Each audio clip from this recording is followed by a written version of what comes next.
Ikaw ba? Inaamoy mo ba to bago mo kainin? Ako naman, ako lang ba? Siyempre, di ba bago mo kainin, aamuyin mo muna?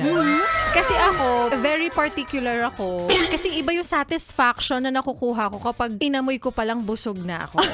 What more pag kinain ko? Baka di na ako maghapunan. Paano ko halimbawa, pag inamoy mo, tapos Iba yung amoy? may kakaibang amoy eh. Kinakain mo pa ba? Kinakain ko na kasi nandito na tayo. Hindi kasi meron namang iba na hindi ganun kagandahan yung amoy, pero pag natikman mo, lasap langit.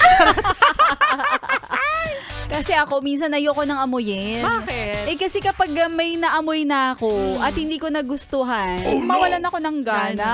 Ay, may point ka nga naman dyan. May ilan kasi maarte. Kumbaga parang bigla nilang sasabihin, ay, busog pala ako.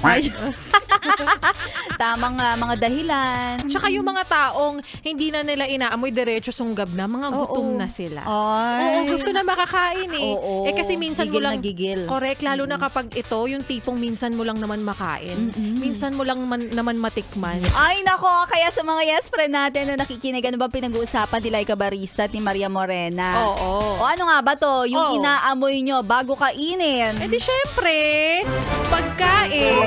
Lalo na kapag yung pagkain na galing pa kahapon ng umaga, na hindi mo alam kung okay pa ba to. Yes, check mo na. Correct. Bago ilagay sa bibig at sa bunganga. Napayes ka ba sa napanood mo, yes friend? Alam mo na ang gagawin mo, ha? Hit like and subscribe. And click the notification bell para ma-update ka namin. Kung gusto mo, mag-comment ka pa. Hindi ka namin iisnabin. Go, yes, friend!